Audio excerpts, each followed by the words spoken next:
This is Miss Heather Durden, and this is my leadership interview. What does effective leadership mean to you?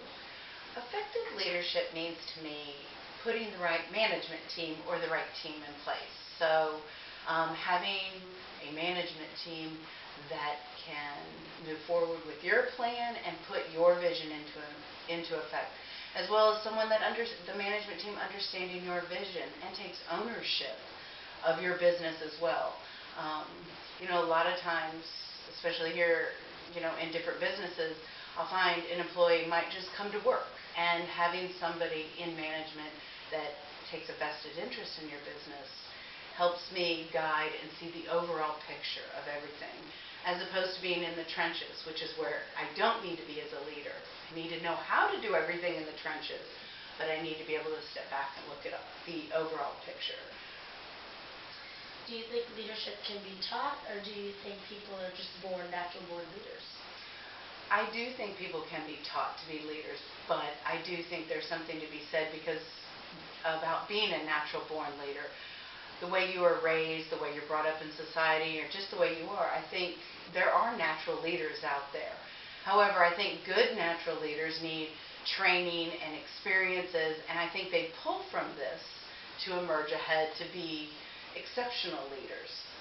So I think it's a little bit of a combination too. I could agree with that. What habits and characteristics do you think make an effective leader? I think being an effective leader, you need to be flexible and understand to just roll with the punches, that sometimes the best plans don't always happen that way. And I think you need to step back. And Corey and I say a lot, don't get in the weeds. And it means don't get caught up with the nitty-gritty, because you need to keep looking above what's going on in the overall picture. Are the right people in place? Is the message and the communication of the path you want going the right way? So being flexible, to be able to communicate, to just roll with the punches, I think is so important. And in our business, I think being approachable is very important. I feel that if our management team and our employee or staff team don't feel that they can reach Corey and I, or a level of management, I think we're setting ourselves up for failure. So communication and being approachable is very important to Corey and I. I think that's really important also. As an employee, it's never good to feel like you can't go talk to your boss.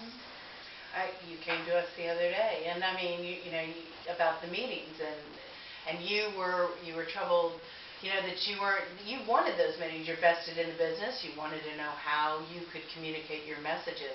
And Corey and I heard that, and we thought maybe we jumped the gun too soon. And then I think you brought up the suggestions box, which we put in the employees lounge, and there were different things that we are trying to help with the communication. But at the same hand, we also heard a lot of the team saying, you take up too much of our time after hours. And so it's finding that balance. And I think that's another attribute a leader needs to have, is understanding the balance and finding that balance. And that's a hard thing to do. For sure. Explain a time in your leadership role where you've had to take the back seat, or essentially be the follower instead of the leader. Corey and I actually do that. We do that all the time here. Corey and I have decided and looked at our personal strengths and weaknesses, and that is how we've divided our business, so to speak. What he's good at, what I'm good at. When it comes to the finances and business aspect, Corey is great at that. When it comes to conflict resolution, Corey is good at that, and I like to take the back seat on that.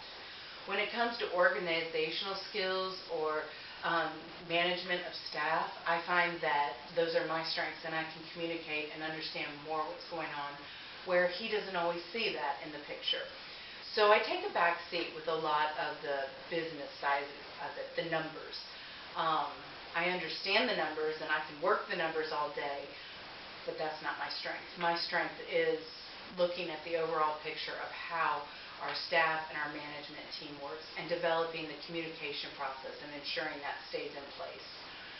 So when I take a back seat, that's normally when I do it. When Corey and I bought the school back in March, 3 days after we had been there was an employee and there was conflict.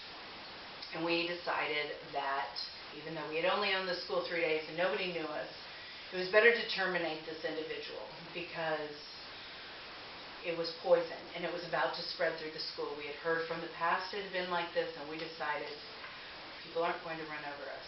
Well, I didn't take the back seat. I led that. I met with our attorney that night. I filed some things and looked at it, and then we went and I terminated that person. After that, I told Corey I did not ever want to do that again.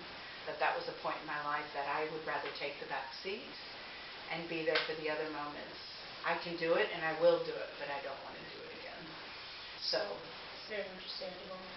Lastly, how important do you think followership, or the ability to be a good follower, is important to being an effective leader? A lot of times, leaders think that it's all about them and that the people that are following them don't have as strong as a responsibility as they do trying to lead everyone. And the followers kind of, fall to the back because they don't feel appreciated and things of that matter. So how do you feel that being a follower is important to being a leader? as a leader, the followers that are surrounding around me right now, I'm only as good as they are. And if they're not good, I'm not good. And if they're not being heard, they're not going to do their best. And if they're not doing their best, I don't look good. So I think the followers are important because it's who builds us up and who makes us what we are. It is my job as a leader to identify and to take the time to find the strengths in those people that don't necessarily want to emerge as leaders, but have strengths in other areas. So, I mean, yeah, you're only as good as the people around you. And it takes all kinds to run a business. I mean, this world is created of all different people, of all different walks, of all different experiences. And taking the time to understand that everybody masters a different way and making that work is very important. My granddad once told me, he said, the best conversation I ever had, I didn't say a word. I listened to exactly what that person had to say, and I learned so much. And I think about that all the time. So many times people put their conversations to I, and this is what I'm doing, and I'm doing this and that. And I think leaders can do that if they're not careful. So taking the time to listen to what's around is very, very important. The book that we're using in this leadership class, The 7 Habits of Highly Effective I read that book. People, he talks about empathic listening and how a lot of people, when they listen to people, they automatically respond with their own autobiography of things they've gone through instead of just listening, understanding from that person's point of view.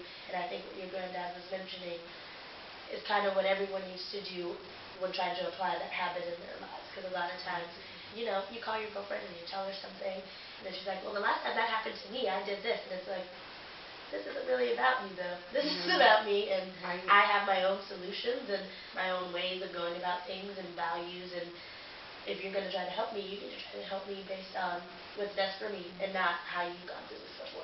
So I think your granddad was definitely very smart for that one. And I've tried to apply that to everything, and especially here in the school, I'll say, well, why didn't I know that was going on with so-and-so? Why didn't I know she had medical problems? And not to bring it back to me on that, but it is true. Like, I want to know the people, like, when I noticed somebody the other day, she was crying in the bathroom. I know she tried to clean herself up, but something was off. And I asked one of her other teachers, I said, what is going on? What do I need to know? Right. And I don't need to know everybody's business, but I do want to know that anybody can come. But if it's a personal problem, I want to know. I want to be there. I want to listen. I don't need to know everything, but I need to know if there's something we can do to make it easier. Especially if it's going to affect, your job. You always say things are okay, everything's fine, and then you go back, and that's what you're thinking about. It's haunting you, and you're not giving your 100% to what you're doing. And it's important that you are aware of those things. So if it does get worse, you're able to say, you know what, you should probably take the rest of the day. Or, do you need to come sit down? Or, do we need to talk about it just so we're okay? Just so you're doing your job and I don't have to feel a certain type of way about how you're feeling. Right. Leaving it at the door is a lot easier said than done, Definitely. right? I mean, we all try. That's the goal. That's our hope. But sometimes there are just things that trickle in, and that just, is the way it is. One other thing I thought about being an effective leader, going back to this, it just made me smile. Through everything I've done, managing a production company and managing teams all over the world, I always get the compliment that I always have a smile and I find the fun in everything I do. No task is too mundane, and I'm always willing to get in the trenches, but I always take a step back. But that I always find a smile, and that is one thing about all my leadership roles that I've ever had. I do find the fun, and I do find my smile. And I think if you can find that, you'll have a good time at whatever you do, and you'll be able to lead naturally. And the other things, you'll gain the experiences of other people to make you strong and better. So. I most definitely give you. Well, thank you. Thank you.